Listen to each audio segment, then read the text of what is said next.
1 सितंबर से खुलेंगे स्कूल। कक्षा 9 से 12 के लिए खुलेंगे विशेष शर्तों के साथ स्कूल। अटेंडेंस ऑप्शनल रहेगी और कक्षा 1 से 8 तक चलेगी ऑनलाइन क्लासेस। और साथियों, इसके संबंध में अब गाइडलाइन और स्कूल रीओपन के संबंध में दिशा निर्देश जारी हो चुके हैं और इन्हीं दिशा निर्देशों के बारे में आज मैं अपने इस वीडियो के अंदर बताऊंगा। तो वीडियो को कम्प्लीटली शुरू से अंत तक जरूर देखें, किसी भी चीज़ को स्किप न करें। विश्वविद्यालय, महाविद्यालय, विद्यालय, कोचिंग संस्थान में शैक्षणिक गतिविधियों हेतु दिशा निर्देश राजस्थान सरकार के द्वारा आज जारी हो चुके हैं और इसमें बताया गया है कि मंत्रिमंडल के सचिवालय के आदेश दिनांक 24/7/2021 द्वारा राज्य में शिक्षण संस्थाओं को पुनः प्रारंभ करने के लिए दिनांक एवं मानक संचालन प्रक्रिया यानी SOP के निर्णय हेतु मंत्रीगण की समिति का गठन किया गया है, जिसका नोडल विभाग गृह विभाग है। उक्त समिति द्वारा कोविड-19 संक्रमण की रोकथाम हेतु निर्धारित किए गए प्रोटोकॉल एवं चिकित्सा एवं स्वास्थ्य विभाग द्वारा जारी किए गए दिशा निर्देशों की पालना सुनिश्चित करते हुए शिक्षण संस्थाओं को निम्नानुसार खोलने का निर्णय लिया गया है। इसके अंदर जो बिंदु है वह पहला बिंदु इस प्रकार से दे रखा है। राज्य के सरकारी, निजी विश्वविद्यालय, महाविद्यालय, विद्यालयों कक्षा 9 से 12 के लिए, साथियों आप थोड़ा नोटेड हो जाए, कक्षा 9 से 12 के लिए ही बताया गया है और कि नियमित शिक्षण गतिविधियों का संचालन 50% क्षमता के साथ 1 सितंबर 2021 बुधवार से प्रारंभ किया जा रहा है। तो सबसे महत्वपूर्ण बिंदु हो गया है हमारा नंबर 1, तो आप इसके बारे में देख लें। और अगला बिंदु है विश्वविद्यालय, महाविद्यालय, विद्यालय के शैक्षणिक एवं अशैक्षणिक स्टाफ एवं संस्थान आवागमन हेतु संचालित बस, ऑटो एवं कैब के संचालन चालक इत्यादि को 14 दिन पूर्व वैक्सीनेशन की कम से कम 1 खुराक फर्स्ट डोज अनिवार्य रूप से लेनी होगी। तो यह भी आप नोटेड कर लें। और अगला बिंदु दे रखा है तीसरा, इसमें बताया गया है कि प्रदेश के समस्त कोचिंग संस्थान अपने शैक्षणिक एवं अशैक्षणिक स्टाफ के वैक्सीनेशन की दोनों डोज नंबर 1 और डोज नंबर 2 की अनिवार्यता की शर्त के साथ दिनांक 1 सितंबर 2021 बुधवार से बैठक क्षमता के 50% के साथ संचालित हो सकेंगे।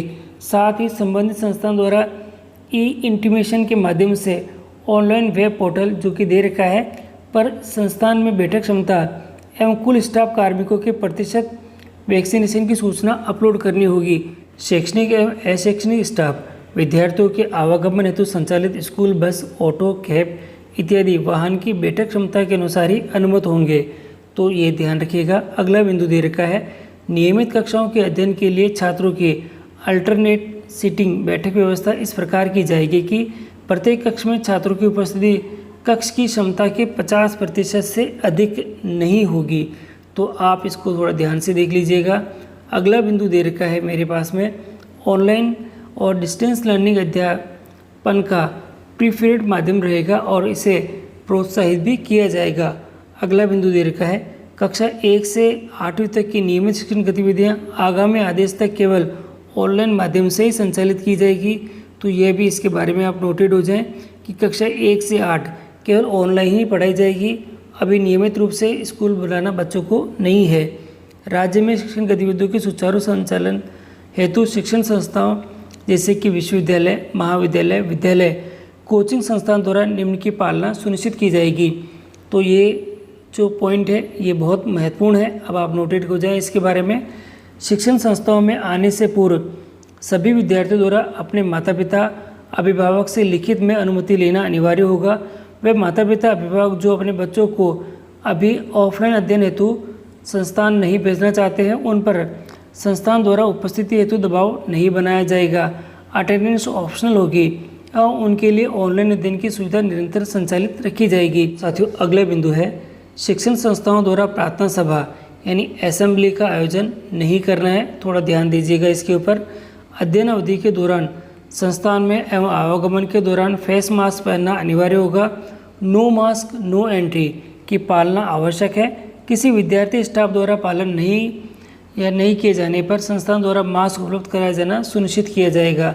अगला बिंदु दे रखा है डी बिंदु है शिक्षण संस्थानों द्वारा प्रत्येक शैक्षणिक एवं अशैक्षणिक स्टाफ विद्यार्थियों की स्क्रीनिंग की व्यवस्था करनी होगी एवं इसके उपरांत ही प्रवेश दिया जाएगा।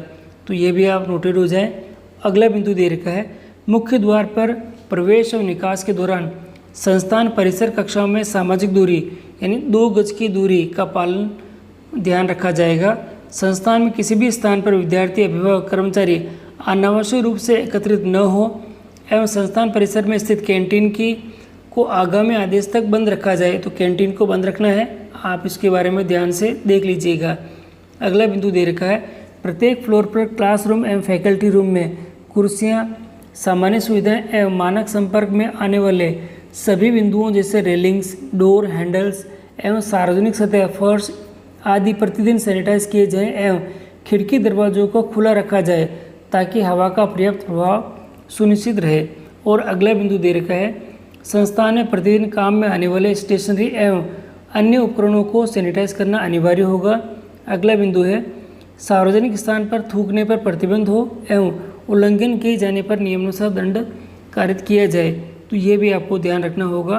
और अगला बिंदु दे रखा है, संस्थान परिसर में किसी भी विद्यार्थी, शिक्षकगण, कार्मिक के कोविड पॉजिटिव या फिर संभावित संक्रमण की स्थिति बनने पर संस्थान द्वारा संबंधित कक्ष को 10 दिनों के लिए बंद किया जाएगा। तो ये एक बहुत महत्वपूर्ण बिंदु है, आप इसको भी नोटेड कर लें। अगला बिंदु दे रखा है इसी के अंदर, किसी विद्यार्थी, शिक्षक गण, कार्मिक के कोविड-19 के लक्षण पाए जाने पर उसे तुरंत निकटतर जो हमारे बिल्कुल पास का जो आवश्यक अस्पताल, कोविड सेंटर में इलाज, आइसोलेशन हेतु रेफर भर्ती करवाया जाएगा एवं संस्थान द्वारा एम्बुलेंस की व्यवस्था भी की जाएगी। और इसी के साथ अगला बिंदु दे रखा है, प्रदेश के शिक्षण संस्थानों को खोले जाने के संबंध में अन्य विस्तृत दिशा निर्देश शिक्षा विभाग एवं उच्च शिक्षा विभाग द्वारा जारी किए जाएंगे। तो ये भी आपको ध्यान रखना है कि जो विस्तृत दिशा निर्देश है ये नहीं है, इसके अलावा और आएंगे आपके, तो उनकी पालना भी आपको करनी होगी। जिला मजिस्ट्रेट द्वारा शिक्षण संस्थाओं में कोरोना प्रोटोकॉल एवं उक्त दिशा निर्देशों की अनुपालना की मॉनिटरिंग हेतु एक नोडल अधिकारी की नियुक्ति भी की जाएगी। यहाँ दे रखा है, कोविड-19 के संक्रमण से बचाव के लिए यह अनिवार्य है कि समस्त विद्यालय द्वारा उपरोक्त दिशा निर्देशों की पालना अनिवार्य रूप से सुनिश्चित की जाए। तो साथियों, आपने देखा कि ये जो दिशा निर्देश है स्कूल रीओपन के संबंध में, तो ये जारी हो चुके हैं और इन्हीं के अकॉर्डिंग हमें अपना काम करना है। अभी कक्षा 9 से 12 के लिए विद्यालय खुल रहे हैं, तो और इनके अंदर जो भी हमें दिशा निर्देश दिए गए हैं उनकी पालना करते हुए हमें विद्यालय का संचालन अब शुरू करना है। और इससे पहले जो तैयारी करनी है इसके बारे में बता दिया गया है कि तैयारियां कंप्लीट करके रखनी है और किस प्रकार का दिशा निर्देश है उसकी पूरी पालना हमें सुनिश्चित करनी है।